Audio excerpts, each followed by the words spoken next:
How's it going, guys? We're trying this one more time. Let us know if you could hear us okay. Before we had some feedback, it sounded like the mic was repeating itself twice. So let us know if you could see us okay, if you could hear us okay. We're still a little bit new to doing lives on the channel here. So I have Daniela with me. Daniela is one of our project managers here at Purple Cow and helps me with a little bit of everything. Say hi, Daniela. Hello. Daniela's been up since 4 this morning, traveling a long way.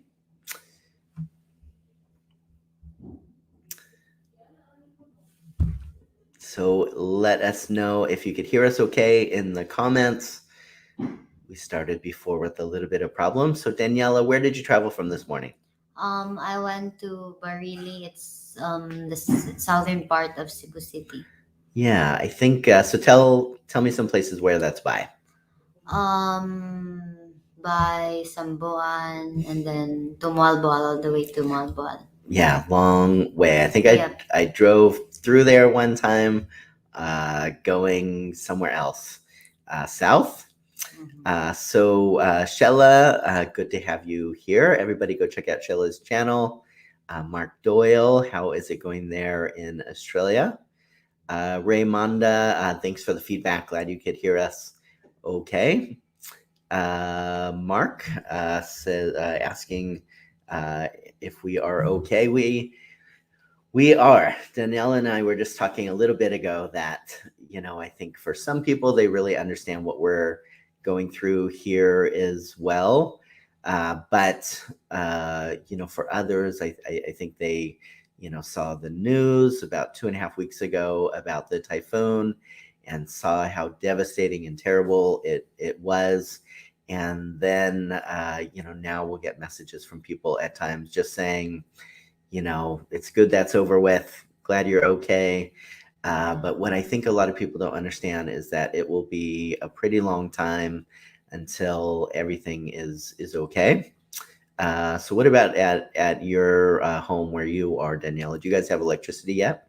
In Lapu-Lapu, we still don't have electricity and still no cell reception, so it's still very hard. Yeah, it's really a challenge. So where I am in Cebu City, it's a little bit all over the map. So some places have electricity, most don't. Some places have running water, most don't. So there's still lines for water just for people to be able to flush their toilet or, take showers. Some things like the gas lines for cars have got much better. There's not 8-hour lines anymore, but part of that is because they made it illegal to line up to get gas. So, if you're running low on your gas tank, before you would just sit in a line for 8 hours to, fill up your gas tank. But now they don't allow people to line up. So I'm sure they were trying to prevent, all the traffic that caused. But now you got to get lucky, to get to a gas station that doesn't have a line, which isn't too hard now. So happy about that. So are we doing okay? Yes. I would say we're both doing okay, but is everybody doing okay? Definitely not. Daniela, what do you think are some of the things people are struggling with right now? It's a good thing that for some places electricity are back, the gas stations are back to normal. Water is still kind of very hard, but for some it's a good sign to start. But for places, especially to where I went in Barili, in the southern part in the province, it's hard for people there because it's aside from it's far from the city. The reality is still there that their houses are all gone, the roofs are all destroyed, and they have nothing to do about it. And there's even a little help that goes there, so it's hard for them to start over. And then I can even see that they do not have any choice because it's either they would start over again or find a shelter, temporary shelter for them. Yeah. So, with something like this typhoon, I think when they're more populated areas like Cebu City, the Visayan Electric, that's the main provider of electricity here. They'll go to areas like where I am, or I think where you are, Daniela, as well. But really, they start with the big cities. Mhm. But even the big cities, where I live in a condo here in Cebu City, still doesn't have electricity, and they only have one generator, no backup generator, which they really should. So right now they're currently turning it, the generator on and off every 3 hours. So, just trying to do simple tasks while you're working, and everything else within 3 hour spots, is a challenge, but it's nothing compared to what people in places like Barili are going through. There's a lot of places that aren't in the big cities that were hit really hard. And, the house structures where they are were Mhm. not built as well. So I really think they have kind of a double challenge. One, they're so far away from the big cities, so they're going to be prioritized further down the road with, just rebuilding crews in terms of electricity. And without electricity, they're not going to have running water. Like not having electricity causes a cascading, amount of other challenges. Yes. So, and then on top of it, a lot of those smaller places, like where Daniela went for, her family, they have homes that aren't built like some of the places in the city are. But even in the places in the city, It's it's a yeah, challenge, it's a right? challenge already. So what more to the houses that are in the province that are built with like materials. So when Hmm. the typhoon came, like everything was really destroyed. Even the big trees that are even very impossible to be down, it's Yeah. all damaged. Yes. Yes. Um, so, Danny, good to see you again as well. Thanks for coming. Michael, good to see you here, my friend. Hey, John, prayers and giving to those in need. Many hands make it recover better. So true. So true. There's still so many people that need help here. And so, I've been telling people, that watch my channel, you guys have seen me, give as much as I can since I've lived here to people in need. And I've never asked, for people to consider helping others here as well. But this is really the first time where I would say, if you've ever considered helping people, in the Philippines, now is really the time. It's going to be months and months until a lot of people are able to recover, both in the city, but especially out in the smaller areas. They're really rebuilding their homes from scratch. Ramonda, hi John, have you heard from Angel? Hoping she and her family are safe in Bohol. Thanks for asking, Ramonda. So Angel was part of our Startup Tribe program, and she had moved from her family in Bohol over here to Cebu City. Actually, was Daniela's roommate for a while she was living here, and they're really close. And I've only heard from Angel a couple of times, and her family are safe, but definitely they've had, suffered a lot with their home. And also, they just built their second oh man gosh location in Bohol, and it was just 100% destroyed.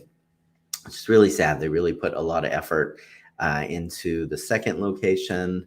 And so, we really want to try to find a way to get them some funds to be able to, rebuild, oh man gosh, over there. But fortunately, they're safe.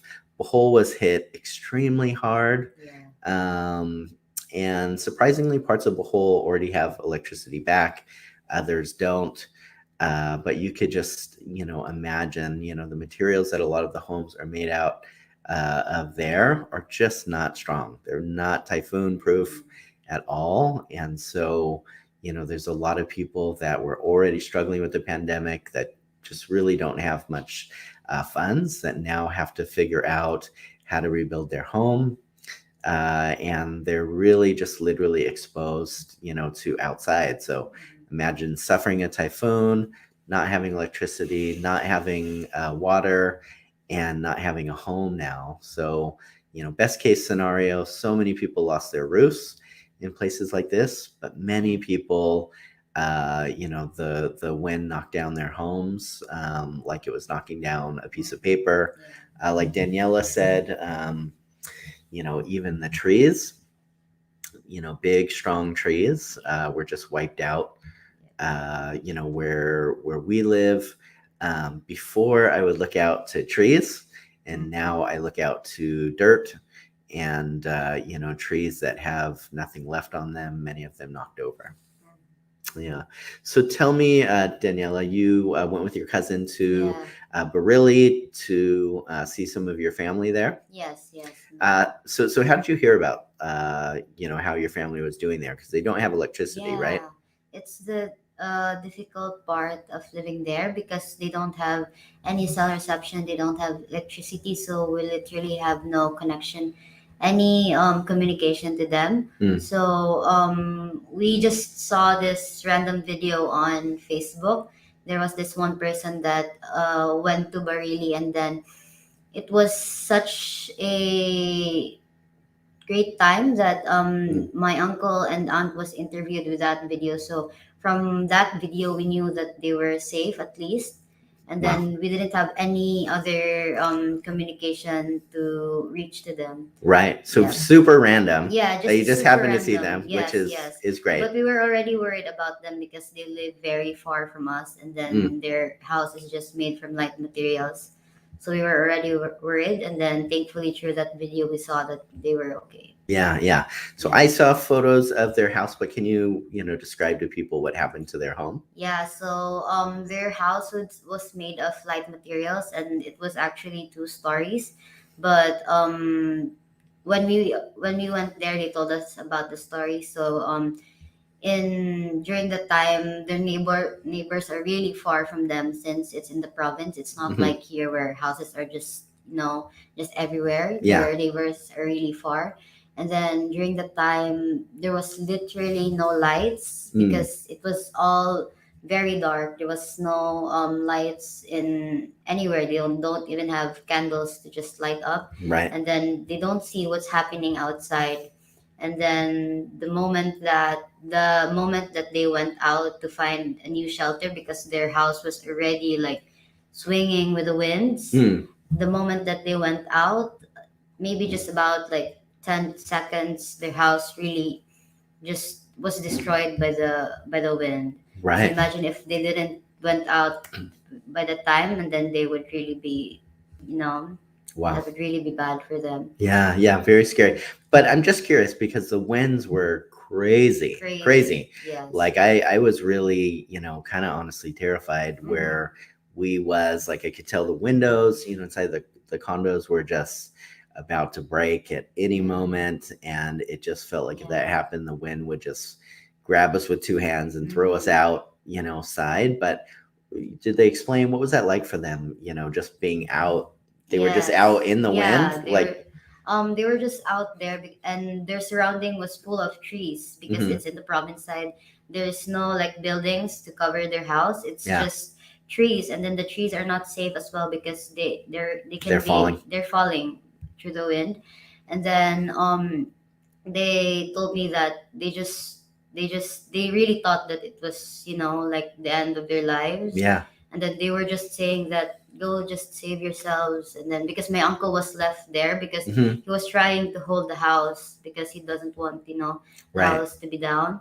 But then he was already saying that just save yourselves and then go find shelter because it was really that bad. They don't see anything outside because it's really dark, and then they just hear the trees falling down, the roofs flying above. And then my aunt even got hit by a roof, like both her legs was hit by the roof, so it was even more painful to walk because it was already bleeding really bad. So when you say a roof, was it like the tin type of roof? And it's not even safe anymore because it's very old already. So there's like rust already. Very dangerous. Yes. I really worry about the roofs here. If you guys haven't seen a lot of the roofs here, they're made out of a pretty thin type of tin material, which is good in that it's inexpensive. but it's extremely dangerous. It's really like a flying knife if you're hit by that, especially in the winds. But what I, am kind of not understanding is how was your family or others, outside if the wind was so strong that it was knocking off roofs and Yeah. houses and trees? How were they able to even stand up? Yeah.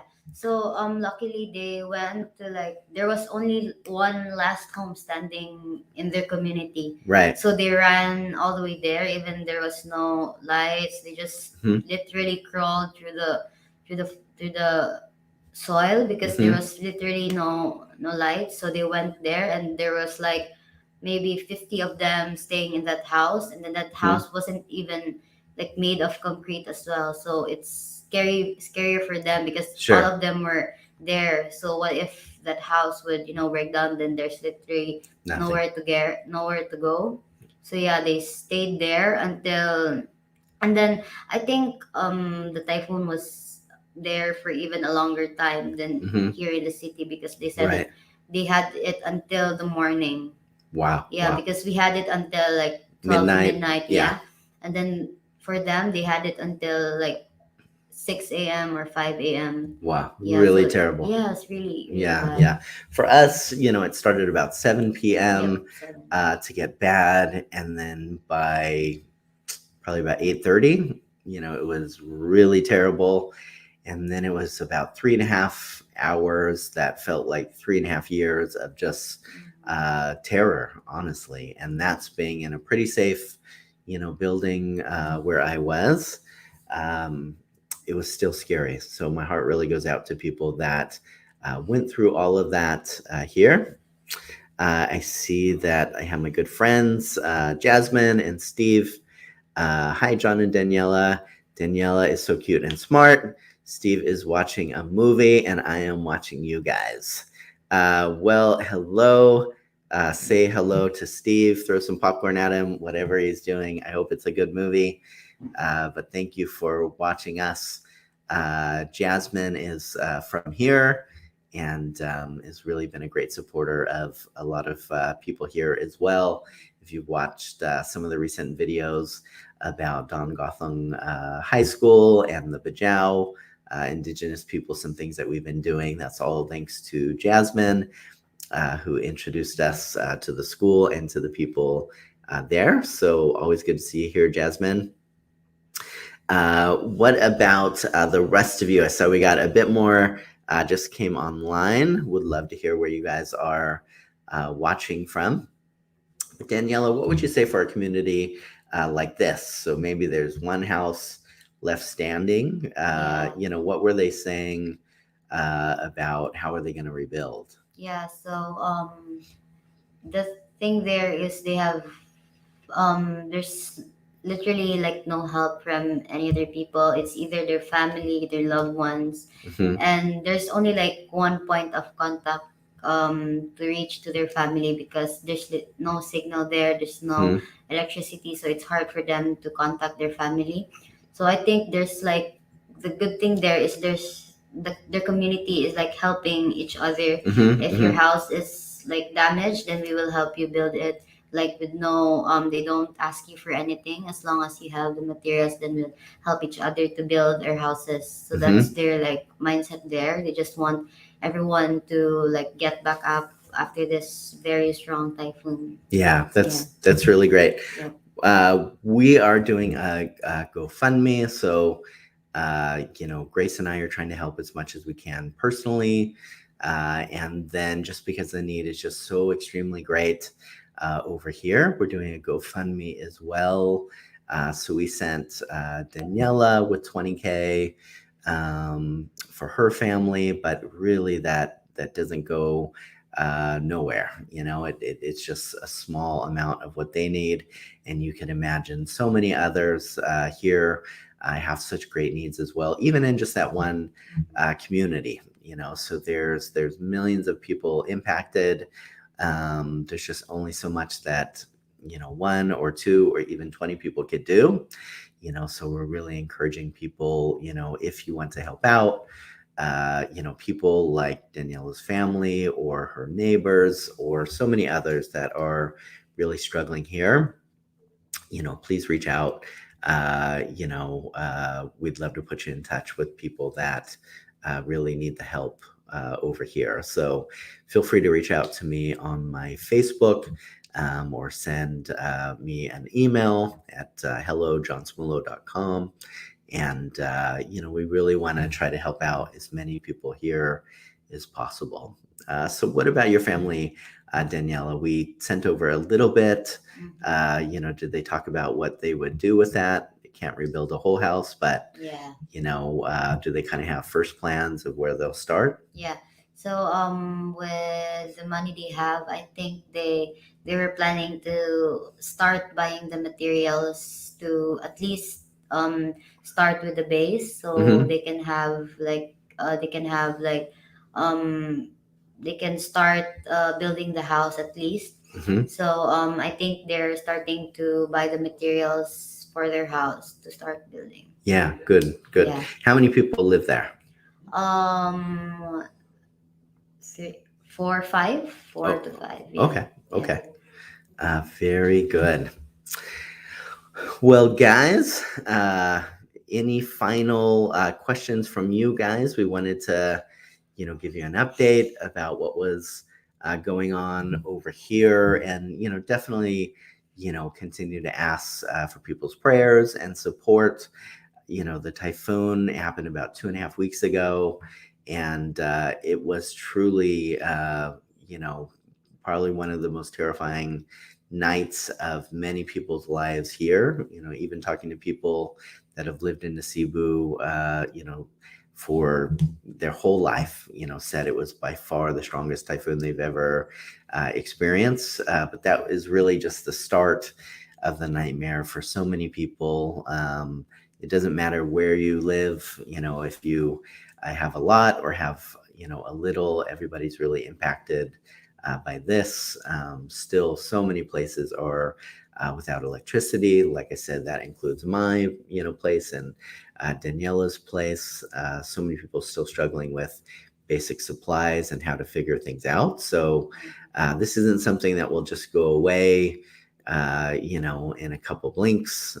It's really going to be months until everybody is able to, completely rebuild. So, guys, definitely appreciate you watching, appreciate your support. And, like I said, keep affected people on your hearts, because there's really a lot of people that will continue struggling through this for some time to come. Anyhow, guys, time for us to get back to work. Fortunately, the office where our Purple Cow team works out of has been running. It had generator power, pretty early on, even though they really struggled to find diesel. But we're really fortunate. This is one of the office buildings that has internet, and now the power was restored here. So during the day, it's kind of like we never had a typhoon. But then when we go home after work, that's where it's a lot more of a struggle for everybody. So anyhow, guys, thank you again for watching, and I hope you guys have a great day or a great evening wherever you are. Take care.